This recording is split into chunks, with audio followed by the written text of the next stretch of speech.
Bonjour à tous, ici Rodolphe Simoneau et je vous souhaite la bienvenue dans ce chapitre numéro 6 qui va être consacré à ce qu'on appelle les deux piliers du Lean Manufacturing. Donc dans ce module 1, on va traiter plus particulièrement du juste à temps, ce qu'on appelle le JIT, juste à temps, Just in Time en anglais, et les Kanban. Mais avant de rentrer dans ce module 1 sur le juste à temps, je vais profiter de ce cours numéro 1 donc, qui est une introduction vraiment à ces deux piliers que sont le juste à temps et l'autre pilier qu'on verra dans le module 2 qui va appeler le Jidoka. Donc je vais vous introduire un petit peu à ces deux piliers, comment ils s'intègrent dans la démarche, dans le système de production Lean. Je profite aussi de cette introduction pour vous expliquer un petit peu comment je vais présenter à la fois le pilier juste à temps et à la fois le pilier Jidoka.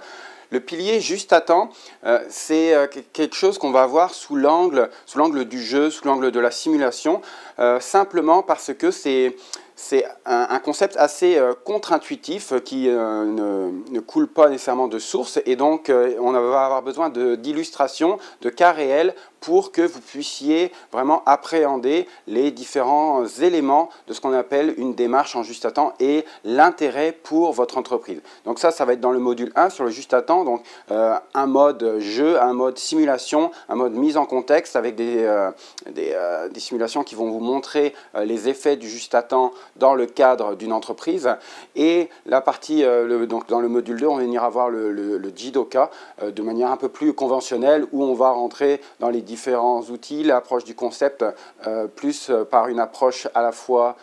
théorique sur les différents outils et des exemples d'applications comme on a pu le faire sur la plupart des chapitres que l'on a pu voir jusqu'à présent. Donc plus spécifiquement, dans ce cours numéro 1, on va retourner un petit peu sur cette représentation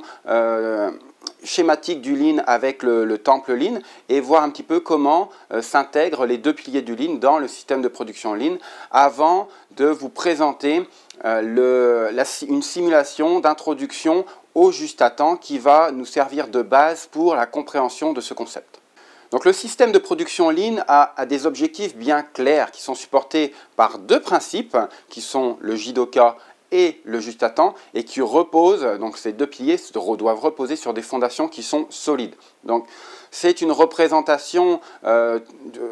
avec un temple du Lean Manufacturing de manière un petit peu structurer l'importance des différents éléments par rapport aux autres et donc expliquer clairement que ce que l'on va voir dans ce chapitre 6, le juste à temps et le Jidoka vont être possibles, on va pouvoir les mettre en œuvre si et seulement si on a des fondations solides. Donc on va commencer par un petit peu les fondations que l'on a vues dans les chapitres précédents et donc qui doivent être bien d'une part comprises et appréhendées par l'entreprise et surtout mises en œuvre de manière suffisamment durable pour pouvoir commencer à bâtir entre guillemets ces deux piliers. Donc les fondations dont on parle, ces fondations solides,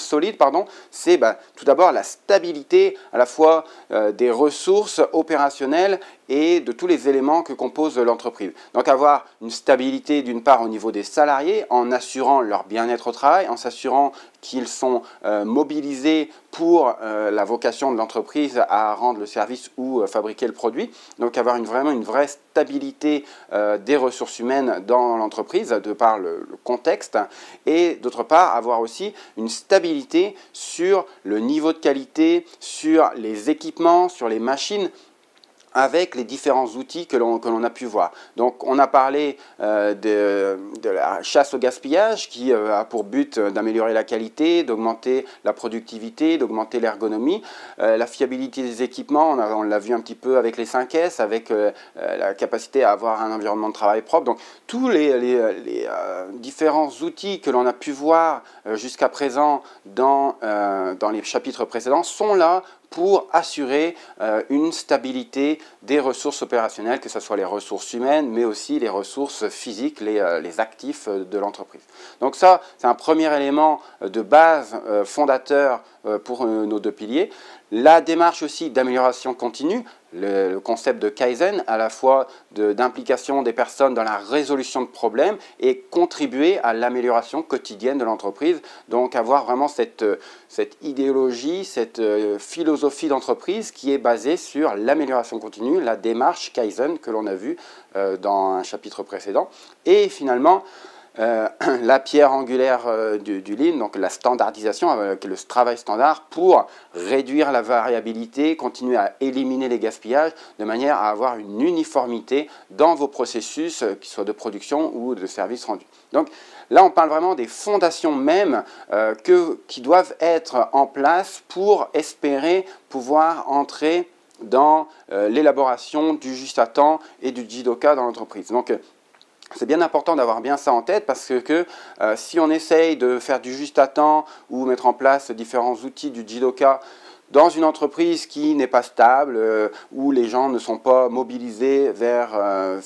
les buts de l'entreprise, où tout le monde fait un petit peu comme il veut, il n'y a pas de travail standard pour réaliser les différents processus, bien c'est sûr que le juste à temps ou les Jidoka sont voués nécessairement à l'échec. Et donc c'est bien important d'avoir ces éléments de base bien mis en œuvre avant d'entrer dans cette démarche. Donc quels sont finalement, là c'est juste le cours d'introduction, donc je vous donne un petit peu les outils que l'on va voir dans ces deux piliers. Donc dans le juste à temps, qu'est-ce que l'on va voir? On va voir un petit peu, un peu plus en détail ce qu'on entend par flux continu. On va revoir un petit peu ce concept de takt time, la cadence, la demande client pour cadencer le rythme des opérations d'entreprise. On va surtout voir le flux tiré, qu'est-ce qu'il peut apporter, qu'est-ce que peut apporter un flux tiré, les outils comme les Kanban, comment ça va permettre à l'entreprise d'être plus efficace dans ses processus de fabrication. Et surtout, on va introduire, ou en tout cas, on va voir un petit peu comment est-ce qu'on va être capable de niveler la charge de l'entreprise avec ce qu'on appelle le concept de Ejunka, donc de manière à ce que le juste à temps soit rendu possible dans votre organisation. Donc ça, c'est le premier pilier que l'on va voir dans ce module 1. Le deuxième pilier que l'on verra dans le module 2, c'est ce qu'on appelle le Jidoka, dans lequel on va essayer, dans une certaine mesure, de séparer l'homme de la machine, de manière à ne pas asservir, de s'assurer que l'homme n'est pas asservi par la machine et donner à l'homme la possibilité de contribuer à cette amélioration, donc cette démarche Kaizen, le plus possible dans ses activités de travail lorsqu'il travaille sur une machine ou avec un système informatique, ce genre de choses. Donc c'est la démarche du Jidoka, ou ce qu'on appelle l'autonomation, que l'on va voir dans le module 2, et comment le principe de Jidoka qui consiste à arrêter, identifier et alerter. Donc on va voir un petit peu le détail de chacune de ces trois étapes, comment ces trois étapes permettent à l'organisation de progresser en termes de qualité et à arriver à des taux de conformité très faibles sur sa production. Donc ces deux piliers sont, comme on va voir dans ce chapitre 6, sont rendus possibles uniquement par la flexibilité des ressources. Il faut vraiment comprendre que l'élément fondateur, pas fondateur, mais l'élément qui va assurer le lien entre ces deux piliers, le juste à temps, le Jidoka, c'est vraiment une capacité d'adaptabilité des ressources qui travaillent dans l'entreprise, et cette capacité à la fois être responsable de la qualité de ce qu'ils font, à la fois de comprendre le flux tiré, à la fois de comprendre qu'il faut parfois s'ajuster sa tâche de travail à d'autres tâches de travail clients, donc les fournisseurs internes, les clients internes, donc cette notion de client interne, client externe, et donc de s'adapter par rapport au contexte de l'entreprise, voire éventuellement changer pendant quelques heures d'opération, même si on est spécialisé sur telle opération, être capable de pouvoir changer d'activité de manière à, encore une fois, à donner cette flexibilité à l'entreprise pour qu'elle puisse avoir la possibilité de mettre en œuvre de manière réelle le juste à temps et le Jidoka. Donc tout ça pourquoi? Eh bien, finalement, les objectifs de ces fondations, de ces principes du système de production Lean sont très simples. C'est d'accomplir effectivement la meilleure qualité dans les coûts les plus bas et dans les délais les plus agressifs, en tout cas les délais attendus par le client. Donc c'est vraiment les objectifs de tout ce système de production qui sont rendus possibles par des fondations solides que l'on vient de voir, et ces deux principes de juste à temps, de Jidoka, liés par cette capacité de l'organisation à s'adapter quotidiennement aux changements de contexte de l'organisation. Donc comme je vous l'avais promis, le module 1 sur le juste à temps, on va le commencer avec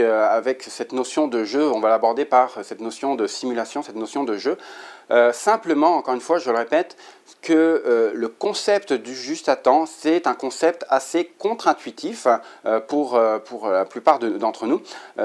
Ça consiste de manière caricaturale de temps en temps à dire qu'il est mieux de temps en temps de laisser un opérateur ne rien faire plutôt que de le laisser continuer à produire pour l'efficacité globale de l'entreprise. Donc effectivement, ça peut être contre-intuitif de voir, effectivement, de dire qu'un opérateur qui est en train de travailler, il ferait mieux de s'arrêter, ça rendrait l'entreprise plus profitable, et notamment sur certains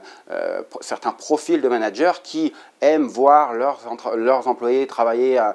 200%, avoir le sentiment d'avoir toujours quelque chose à faire. Donc cette notion d'occupation, ce niveau de charge à la fois de production des équipements ou des ressources humaines, pour certains managers, c'est vraiment ce qui détermine l'efficacité de l'entreprise, ou en tout cas leur efficacité en tant que manager à bien gérer leur service. Et donc on va aller un petit peu en contre-pied de ça. On ne va pas nécessairement dire qu'il faut que tout le monde arrête de travailler pour rendre l'entreprise efficace. Ce n'est pas ça le principe. Mais dans une certaine mesure, sous certaines conditions, il y a des fois où la charge devrait être répartie différemment et l'effort peut être un peu assoupli sur certaines activités et rendu à d'autres. Donc on va voir un petit peu la globalité de ce flux dans l'entreprise de manière à rendre de manière globale l'entreprise plus efficace. Et donc quoi de mieux qu'une simulation qui vous met dans le contexte du juste à temps, qui va vous représenter un petit peu ce qui se passe aujourd'hui dans la plupart des organisations et vers quoi on peut s'orienter, vers quel type de flux on peut s'orienter pour améliorer et voir un petit peu quel type d'amélioration on est capable d'avoir avec donc, cette démarche de juste à temps, de flux tiré, de Kanban. Donc un petit peu avoir toute cette vision au travers d'une petite simulation que je vais vous présenter maintenant. Donc le jeu, la simulation est très simple, elle consiste à se mettre dans une configuration d'entreprise avec un contexte dans une salle pour être en mesure de simuler les différentes contraintes et les différentes demandes auxquelles les entreprises peuvent être confrontées au quotidien de manière très simplifiée pour illustrer le principe, la façon dont on travaille aujourd'hui et comment le juste à temps peut aider à améliorer la performance de l'organisation. Donc nous voici dans une entreprise dans laquelle on a des opérateurs, des ingénieurs, des managers et qu'on va appeler Airplane Technology. Donc une entreprise comme beaucoup d'autres entreprises qui a des clients qui se plaignent. Donc le but de cette entreprise c'est de fabriquer ces avions. Et donc dans ce contexte initial, on a pour objectif de faire travailler les gens au maximum de leur capacité de travail, donc à des inventaires illimités. Le but, c'est de pousser le produit, le flux au maximum de manière à satisfaire le client parce que l'on voit qu'il y a actuellement des problèmes de livraison. Donc ce qu'on voit actuellement dans la simulation, c'est que le flux est poussé, on reçoit de la matière première et on pousse le flux entre les différentes opérations et d'une part on voit que sur certaines opérations il y a des inventaires qui s'accumulent parce qu'on est dans une démarche qu'on appelle push system, dans une démarche de flux poussé et l'autre chose que l'on voit, c'est que entre les différentes opérations, là c'est simple de le voir parce qu'ils sont tous alignés sur une table, mais la charge de travail n'est peut-être pas répartie de manière uniforme. Ce qui fait qu'il y a des opérateurs qui sont sous pression pour produire et d'autres opérations qui sont un petit peu plus allégées en termes d'activité. Et là on est vraiment dans une démarche dans laquelle on est les uns à côté des autres, on le voit, mais quand on est dans des départements, c'est beaucoup plus difficile de s'en rendre compte. Ce que l'on voit aussi dans cette simulation, c'est qu'il y a une commande spéciale d'un client qui, plutôt qu'avoir un Airplane Jet de couleur blanche, il le veut de manière orange. Et donc, on a demandé à la production, à la planification, de planifier donc, la production d'un avion orange. Donc, ça a été mis au début du processus sur le dessus de la pile. On a dit, voilà, il faut faire passer cette commande en priorité. Et là, ce que l'on se rend compte, c'est que l'accumulation de ces inventaires, de ces encours de production, va augmenter effectivement le délai de production global de cette commande et donc avoir un délai de production assez important qui va faire que le client ne va pas être content parce qu'il ne l'aura pas reçu à temps, ou en tout cas dans les délais promis. Et pourtant, eh bien, l'opérateur que l'on voit ici est vraiment sous pression, essaye de faire le maximum pour produire. Et chacun dans son département a l'impression de faire le travail qui leur est demandé au moment où il est demandé, parce que dès qu'on reçoit du département client, donc dans les processus internes, notre fournisseur interne, le produit, on ne perd pas de temps pour exécuter les différentes tâches. Donc on s'aperçoit ici que notre opérateur prend seulement après un certain temps la commande spéciale du client et commence vraiment à la processer et va pouvoir enfin passer dans les différentes autres étapes de production qui vont permettre donc au client de recevoir ce produit. Donc, dans ce premier cas, en flux poussé, on a vraiment cette démarche dans laquelle on va avoir un temps de parcours du processus très long, 5 minutes, 3 secondes ici dans ce cas-là, qui est très long par rapport à l'exigence client. Et donc, qu'est-ce qui va se passer? Plein de clients, ça remonte à la direction, le manager, il descend, et là, il regarde un petit peu les processus, et il se rend compte qu'effectivement, il y en a qui ne font rien, mais ils disent, nous, on fait leur travail, nos objectifs sont atteints, et il y en a, ils sont sous stress, parce qu'ils n'arrivent pas à fournir, et donc, ça discute autour de cette activité, et donc, on s'aperçoit qu'effectivement, il y a bien un problème. Et là, c'est vraiment la volonté aussi du Lean Manufacturing, c'est que en laissant apparaître les problèmes comme ça, de rentrer dans cette démarche de résolution de problèmes. Donc là, on va être introduit à une nouvelle une démarche à laquelle qu'on appelle les 6 chapeaux, la démarche à 6 chapeaux, qui va permettre de résoudre les problèmes sous 6 angles différents, qui est assez intéressante, que vous pourrez réutiliser. Donc l'idée, c'est de s'approprier un chapeau et de réfléchir par rapport à une perspective. Donc le chapeau bleu, c'est la perspective du manager, donc et d'extraire le problème du point de vue du manager, donc c'est le premier chapeau. Ensuite, on a le chapeau rouge, donc le chapeau de l'émotion, et donc émotionnellement décrire le problème et trouver les solutions. Le chapeau vert de la perspective créatrice, donc améliorer, apporter de l'innovation. Le chapeau jaune pour la pensée positive, être optimiste par rapport au problème. Le chapeau blanc pour la démarche factuelle, apporter des faits pour confronter le problème aux faits actuels et aux problèmes actuels. Et le chapeau noir pour ce qu'on appelle l'avocat du diable, essayer d'un petit peu de prendre le contre-pied des solutions qui sont apportées. Donc cette démarche du problème est assez connue, elle peut effectivement aider à résoudre des problèmes, en tout cas à avoir des différentes perspectives. Donc là, on va rentrer dans une démarche en flux tiré en implantant ce qu'on appelle les Kanban. Alors je ne vous demande pas de comprendre tous les détails ici, mais parce c'est le but du module 1, mais l'idée, ça va être de tirer le flux, donc de ne produire que lorsque, donc vous voyez les plaquettes Kanban qui sont sur le sol, sur la table, eh bien, on ne produit que quand elles sont vides, et lorsqu'elles sont redevenues pleines, on arrête de produire. Et donc, juste avec ça, on va, le temps de parcours, lorsqu'on va être en milieu de journée, et que donc, le processus sera alimenté, mais on va s'apercevoir que le temps de parcours de chacune des pièces va être aux alentours de 1 minute 10, 1 minute 15, contrairement aux 5 minutes dont on avait tout à l'heure. Donc là, déjà, même si on a toujours ce non-balancement des différentes lignes, eh bien, on va quand même avoir des clients qui sont plus satisfaits parce que le temps de parcours est a été beaucoup réduit. Bon, après, il y a encore des changements qui peuvent être opérés, et notamment balancer les lignes de manière différente, de manière à ce que ce temps de parcours soit encore réduit. Mais on voit déjà que le système dans Kanban, donc je ne produis dans ma cellule de travail que si la feuille est vide, et donc on va être en mesure de diminuer les niveaux d'inventaire dans ce processus, et donc d'améliorer le temps de parcours. Alors, effectivement, on voit un ingénieur qui regarde un petit peu encore les problèmes qu'il peut y avoir, et on va apporter